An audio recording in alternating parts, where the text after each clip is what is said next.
to people is at times about the symbols that hold us together. On June 14th, 1777, the Continental Congress adopted the design for the American flag. 13 red and white stripes and 13 white stars on a blue field, a new constellation representing a new nation.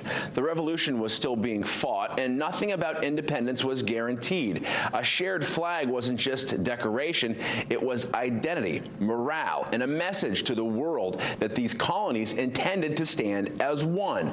It mattered in Maine because before Maine became a state, people along the coastline were already tied to the fight through privateering, shipbuilding, and service with the Continental cause.